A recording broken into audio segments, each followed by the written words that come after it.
Have you ever wondered what it would take for one man to shake a superpower? Not an army, not a government, just one quiet mind sitting behind a glowing screen. Imagine waking up one morning to headlines screaming that America, the most powerful nation on Earth, had been hacked. Not by a country, not by a terrorist group, but by a single individual nobody had ever heard of. The story sounds like a Hollywood movie, but this wasn't fiction. This was real. A digital storm that exposed secrets, embarrassed agencies, and forced the world to ask a terrifying question. If America can be hacked, then who is truly safe? He wasn't born into power. He didn't come from money. There were no warning signs that he would one day be called the man who hacked America. In fact, if you passed him on the street, you wouldn't even look twice. But here's the twist. Sometimes the quietest people are carrying the loudest revolutions inside them. His name wasn't famous in the beginning. He grew up in an ordinary neighborhood, raised by parents who worked hard and expected nothing more than a stable life for their son. As a child, he wasn't athletic or popular. He didn't chase attention, he chased curiosity. While other kids were outside playing, he was inside taking apart old computers just to see how they worked. He didn't break things out of anger, he dismantled them out of fascination. Circuit boards felt like puzzles, codes looked like secret languages waiting to be translated. School didn't excite him much. Textbooks felt outdated compared to the fast-moving digital world he was discovering online. Teachers saw him as distracted, some even called him difficult. But what they didn't see was a young mind racing far ahead of the classroom. By his teenage years, he had already taught himself programming. Late nights became his routine. The glow of the monitor replaced the sun. The internet became his universe. Forums, chat rooms, underground tech communities, that's where he found people who spoke his language. But there was something deeper growing inside him. He started noticing how powerful institutions operated online. Corporations collecting data, governments building digital systems nobody understood, surveillance expanding silently. He didn't just see technology as innovation, he saw it as control. What nobody expected was that this curiosity would slowly turn into obsession. He wasn't interested in stealing money. He wasn't looking to crash banks. He wanted access. He wanted to see what was hidden behind digital walls labeled top secret. The more restricted something was, the more he felt drawn toward it. By his early 20s, he had already built a reputation in underground circles. Not as a criminal, not yet, but as someone brilliant. Someone who could find weaknesses where others saw security. Someone who understood systems from the inside out. Then, one day, he found it. A vulnerability, small, almost invisible, but connected to something massive. A government network tied to critical American infrastructure, the kind of system designed to be untouchable. At first, he told himself he was just testing it, just exploring, just proving he could. But here's where everything changed. Instead of stopping at the door, he walked inside. The access wasn't dramatic, no alarms blaring, no cinematic countdown, just lines of code quietly accepting his commands. Servers responding, files opening, digital gates swinging wide. He had done it. He was inside America's system. The adrenaline must have been unreal, the realization that he had reached a place billions of dollars were spent to protect, a place guarded by the best cybersecurity experts in the world. But instead of celebrating, he kept digging. He saw internal communications, security structures, weaknesses, backdoors, systems connected to power grids, transportation networks, federal databases. It wasn't just a hack, it was a map of vulnerability. And then he made a decision that would change everything. Instead of quietly leaving, he left a message, a digital signature, proof that someone had been there. The next morning, cybersecurity teams across the country were in chaos. Emergency meetings were called. Agencies refused to speak publicly. Analysts tried to trace the intrusion. News outlets started catching wind of a possible breach. How could this happen?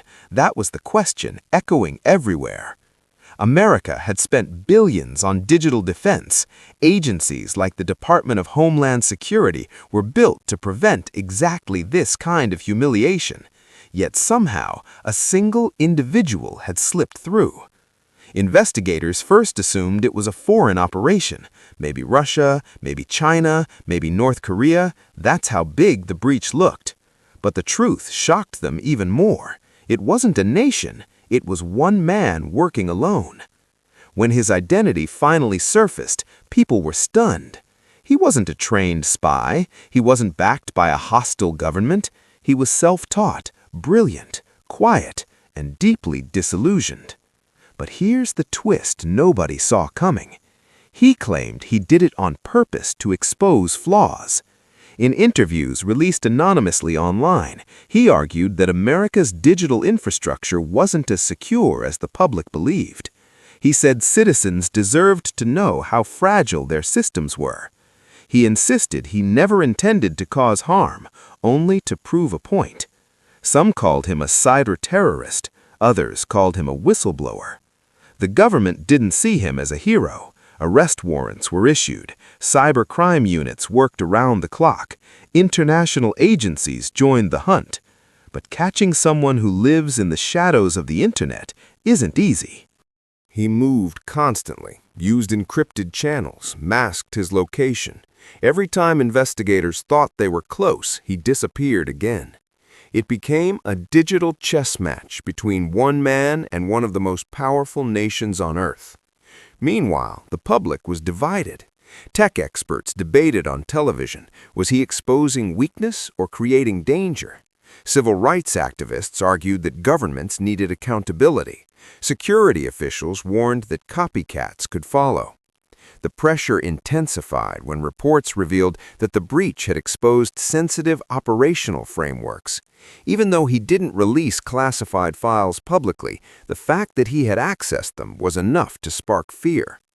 America wasn't just embarrassed, it was shaken. Behind the headlines, his personal life was collapsing. Friends were questioned, family members harassed by media. His parents, who once just wanted a simple future for their son, suddenly found cameras outside their home. Imagine being them. One day your child is just a quiet computer enthusiast, the next he's labeled the man who hacked America.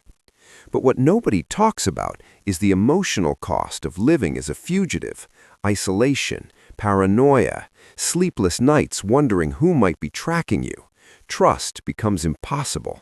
Every notification feels like a threat. Every knock on the door feels final. He gave up normal life the moment he crossed that digital line. Birthdays missed, relationships destroyed, no steady home, no peace. And still, he refused to surrender. In rare online messages, he defended himself. He said the real danger wasn't him, it was blind trust in systems that weren't secure. He believed he had forced America to strengthen its defenses. In his mind, he wasn't attacking the country, he was testing it. But intentions don't erase consequences. Financial markets reacted, security budgets skyrocketed, government officials faced public criticism, cybersecurity reforms were pushed through faster than ever before. Ironically, the man who embarrassed America may have also made it stronger. Yet that doesn't erase the damage. Trust between citizens and institutions took a hit. People started questioning what else might be vulnerable. If one person could do this, what could organized groups accomplish? His story became more than a crime. It became a symbol of the digital age, a reminder that power no longer belongs only to governments. A skilled individual with a laptop can challenge giants. Years have passed, but his name still sparks debate in tech communities. Some admire his intelligence, others condemn his recklessness. What's undeniable is this: he forced the world to confront an uncomfortable truth. Cybersecurity isn't just about firewalls and passwords.